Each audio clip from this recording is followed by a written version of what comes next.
Assalamualaikum warahmatullahi wabarakatuh. Bismillahirrahmanirrahim. Di dalam Al-Quran, lail artinya malam terdapat 80 kali. Sedangkan lailah terdapat dalam Al-Quran 8 kali. Sedangkan layalin beberapa malam terdapat 3 kali. Sedangkan layalia dalam Al-Quran 1 kali. Di antara semua kata yang bermakna malam, terdapat kata Lailatul Qadri dan Lailatul Qadri sebanyak 3 kali, yaitu malam yang mulia. Al-Qadri bermakna dengan diartikan asyaraf, kemuliaan. Ini yang pertama. Lailatul Qadri, Lailatul Qadri, malam yang mulia, terdapat dalam Al-Quran 3 kali. Masalah yang kedua, makna Al-Qadri di dalam satu tafsir As-Sirajul Munir karya Khatib Asy-Syarbini atau Asy-Syirbini jilid 4 halaman 654-655 disebut Al-Qadri karena malam itu apa-apa yang ditakdirkan oleh Allah Subhanahu wa ta'ala dari malam itu sampai tahun berikutnya, ila sanatil qabilah, diserahkan oleh Allah kepada para malaikat yang mengatur perkara. Wa yusallimuhu ila mudabbiratil umur minal malaikah. Pada malam itu diserahkan kepada para malaikat. Wahum Israfil, mereka ialah malaikat Israfil, wa Mikail, wa Israel, wa Jibrail. Israfil, Mikail, Israel, Jibrail atau Jibril. Itu contohnya. Kemudian ada yang memberikan makna fi Lailatul Qadri adalah malam kesempitan. Apa diartikan kesempitan? Khatib Asy-Syirbini dalam tafsirnya ini mengutip Asy-Sirajul Munir, mengutip dari Al-Khalil, Syekh ahli Nahwu Al-Khalil, Imam Khalil, li'annal arda tadiqu fiha al-malaikah, karena bumi pada malam itu sesak. Jadi malam yang sesak, malam yang sempit artinya malam yang sesak. Jadi Lailatul Qadri itu malam yang sesak, malam yang sempit, malam yang sesak. Karena apa? Sempit, terasa sesak karena penuh dengan malaikat. Apakah ada Al-Qadri artinya sempit? Di dalam surat Tolak ayat 7, wa man qudira alaihi rizquhu, orang yang rezekinya disempitkan oleh Allah Subhanahu wa ta'ala. Kemudian Qadri yang berikutnya adalah yang saya kemukakan di bagian awal tadi, yang makna paling populer Lailatul Qadri adalah malam kemuliaan atau malam yang mulia. Dari semua arti ini mempunyai sudut pandang yang berbeda, tapi pada intinya adalah Lailatul Qadri adalah malam yang istimewa, malam yang spesial. Masalah yang ketiga,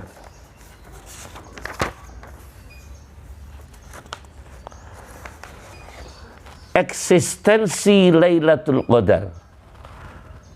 Lailatul Qadri, apakah masih ada sampai sekarang Lailatul Qadar itu atau Lailatul Qadri?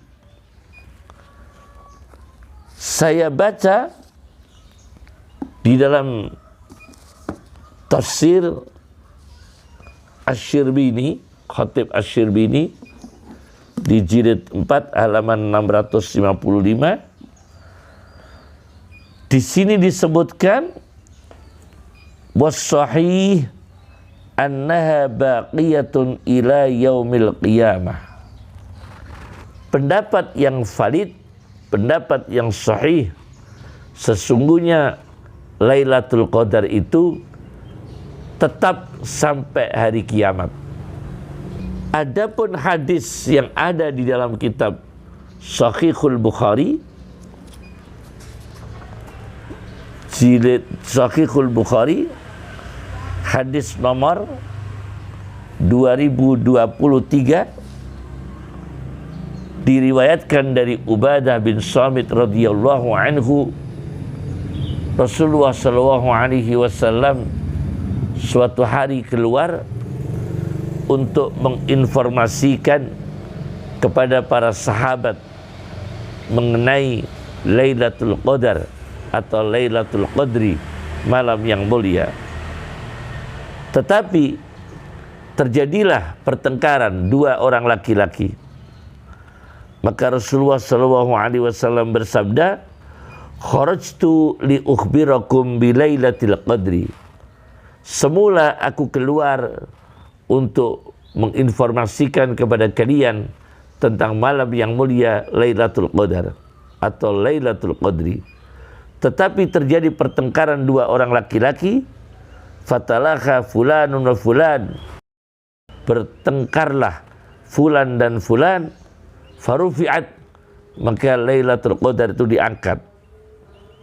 Wa asa ayyakuna khairalakum, tetapi aku tetap berharap ini menjadi baik untuk kalian.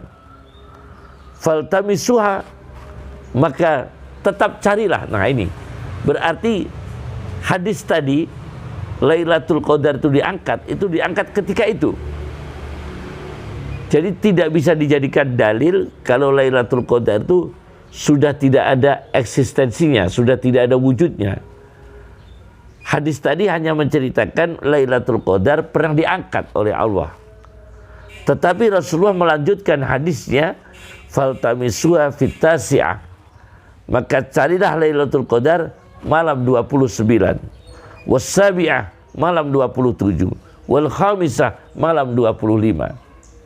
Berarti masih ada eksistensi Lailatul Qadar. Masalah yang keempat, tanda Lailatul Qadar. Di antara tanda-tanda Lailatul Qadar, mengutip dari hadis yang diriwayatkan oleh Muslim dari Abdullah bin Mas'ud, Rasulullah dari Abdullah bin Mas'ud ada hadis Nabi, ada hadis inna syamsa tatlu'u kulla yaumin baina qarnay syaitan. Sesungguhnya matahari terbit tiap hari antara dua tanduk syaitan. Illa sobihata Lailatul Qadri, kecuali paginya Lailatul Qadar, paginya malam yang mulia. Fa innaha tatlu'u yawma idin bayda, pada paginya malam Lailatul Qadar itu matahari ini tatlu'u, terbit yauma idzin, di hari itu, bayda'a, putih, laisa laha syu'a, matahari terbit keadaan putih, tidak ada sinarnya, tidak ada sinarnya, jadi kelihatan putih saja.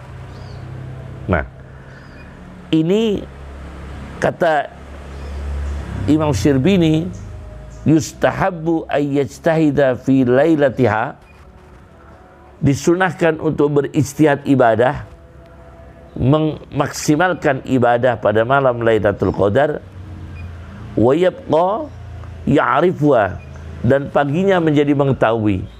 Kalau memang paginya itu matahari terbit tanpa sinar, matahari terbit hanya kelihatan putih tanpa sinar, itu diantara indikasinya. Tetapi indikasi ini tidak mutlak terjadi. Artinya bagaimana? Bisa terjadi Lailatul Qadar, paginya matahari terbit seperti biasa, tetap bersinar. Masalah yang kelima,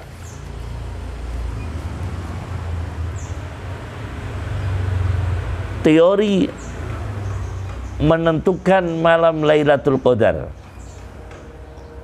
Teori menentukan malam Lailatul Qadar, malam yang mulia, dilihat dari hari pertama puasa Ramadan. Saya baca di dalam kitab Hasyiah Minhajut Talibin karya Qulyubi wa Amirah di jilid 2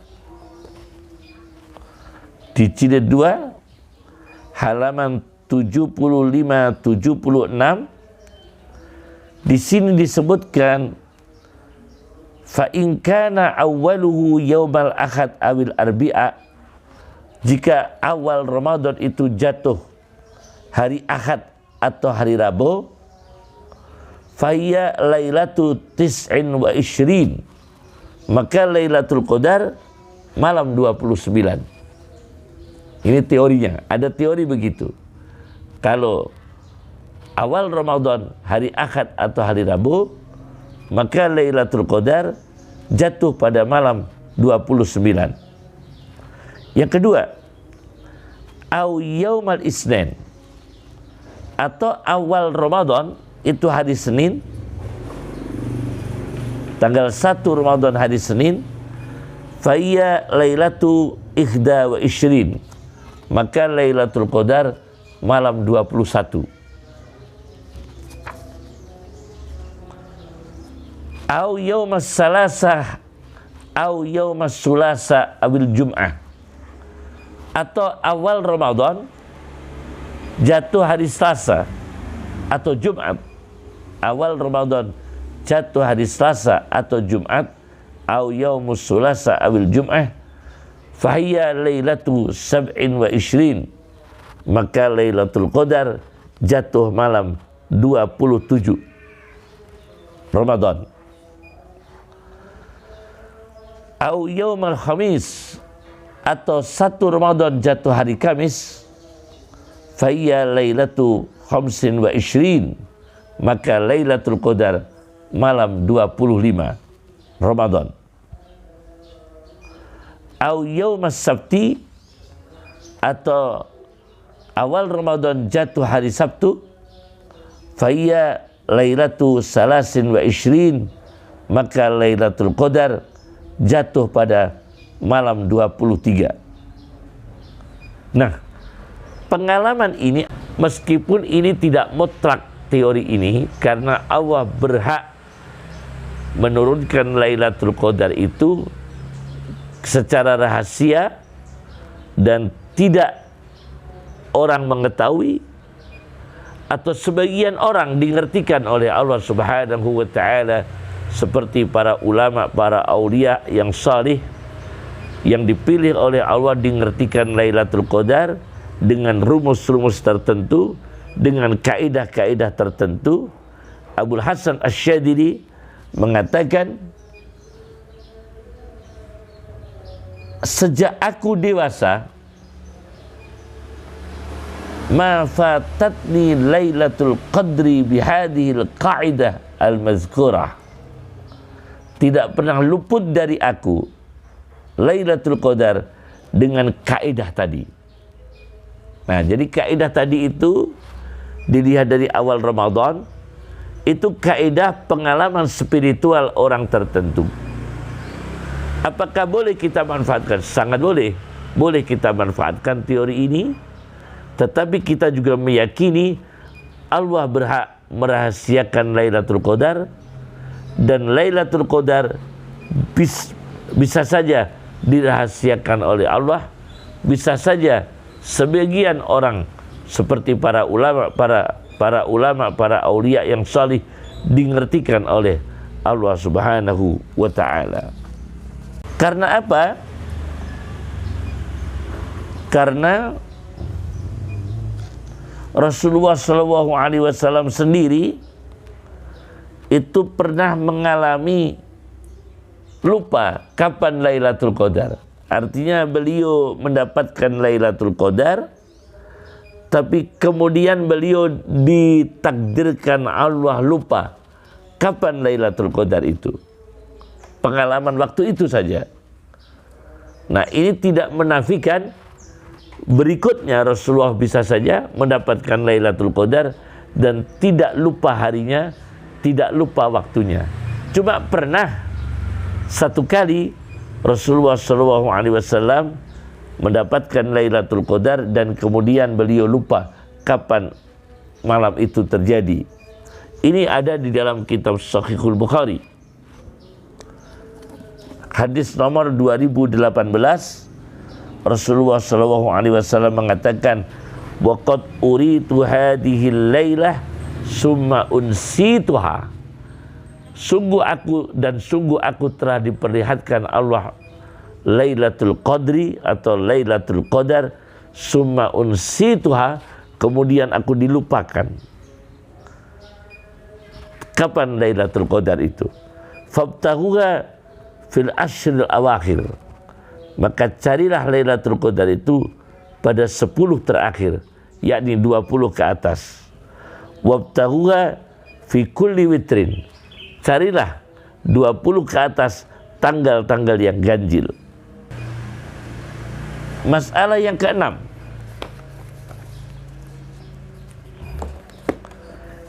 indikasi orang yang mendapatkan Lailatul Qadar.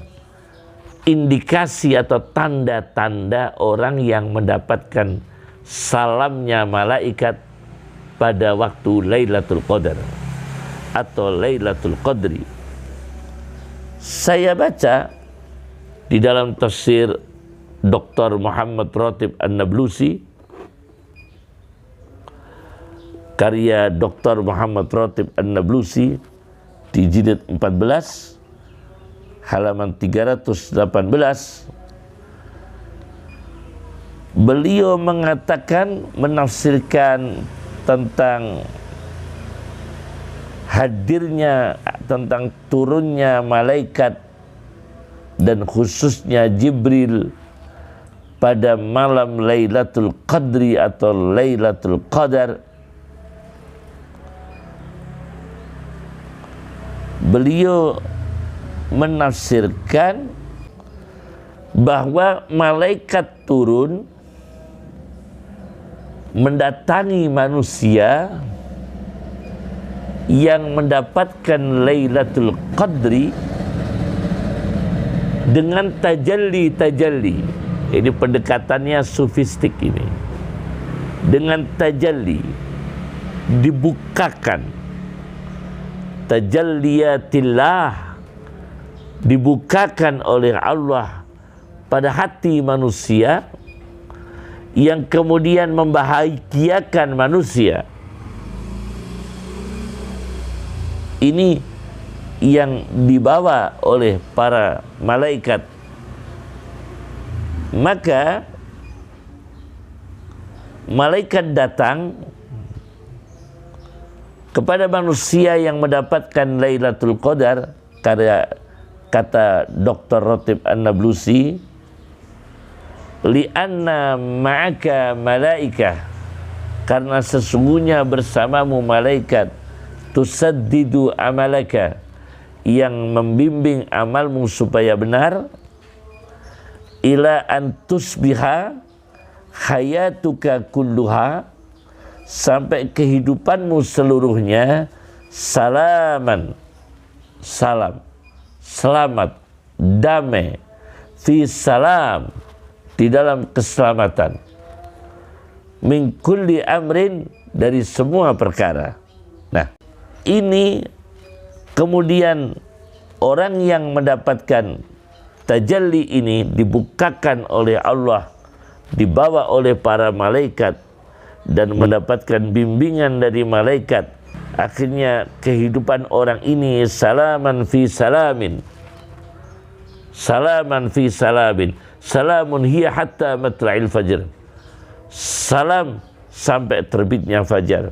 Orang yang mendapatkan salam malaikat ini salaman fi salamin, damai, selamat di dalam keselamatan.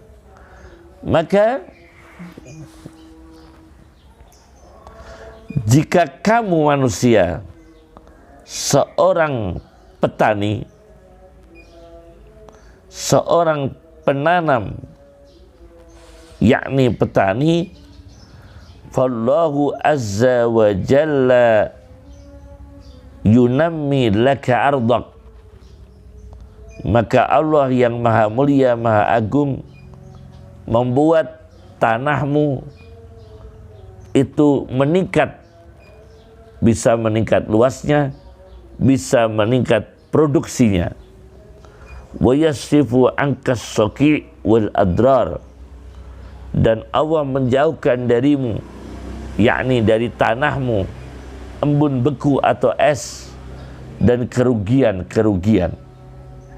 Itu tanda orang mendapatkan Lailatul Qadar dengan hati yang bersih. Wa idza kunta tabiban, dan jika Anda itu seorang dokter mendapatkan Lailatul Qadar, itu bisa terjadi. Fawahu azza wa jalla yulhimuka, maka Allah memberikan ilham kepadamu, wahai dokter. Allah yang maha mulia, Allah yang maha mulia dan maha agung memberikan ilham at-tashkhisa as-sahih, diagnosa yang valid, diagnosa yang tepat. Itu juga bisa diharapkan orang yang berprofesi dokter, malam ganjil 20 ke atas, meningkatkan ibadah, agar kalau menjadi petani, pertaniannya itu meningkat, bisa meningkat arealnya, bisa meningkat produksinya. Jika seorang dokter, maka berharap sehabis mendapatkan Lailatul Qadar, setiap diagnosa yang dia sebutkan, yang dia sampaikan, diagnosa yang tepat, at-tashkhis as-sahih, wa yu'arifuka ad-dawa as-sahih, dan Allah memberitahu kepadamu dokter, dokter ini diharapkan oleh Allah selalu tepat, ad-dawa as-sahih, diberitahu untuk memberikan resep, memberikan obat yang benar. Jika orang yang sebagai pegawai, wa in kunta muwaddafan, jika dan apabila kamu sebagai pegawai, apa yang diharapkan dan apa yang mengindikasikan mendapatkan Lailatul Qadar? Fallahu azza wa jalla yulhimuka ar-rasyad was-sadad, maka Allah yang maha mulia dan maha agung memberikan ilham kepadamu sebagai pegawai, ar-rasyad, petunjuk, kebenaran, was-sadad, kebenaran. Dan akhirnya petani ini, dokter ini, pegawai ini mempunyai reputasi, wa tusbiha laka sum'ah, dan paginya kamu mendapatkan reputasi thayyibah yang baik, bainan nas, di tengah-tengah manusia. Dan Allah memberikan berkah rezeki pemasukanmu. Wa yubariku Allahu laka fi dahlika. Allah memberikan barokah kepadamu di dalam income, di dalam rezeki yang masuk pada kamu, ala qillatih, atas sedikitnya, meskipun sedikit. Fata'ish fi salam, maka kamu hidup, fata'ishu fi salam, di dalam keselamatan dan kedamaian. Ini makna turunnya malaikat dan salamnya malaikat Lailatul Qadar atau Lailatul Qadar. Masalah yang ketujuh,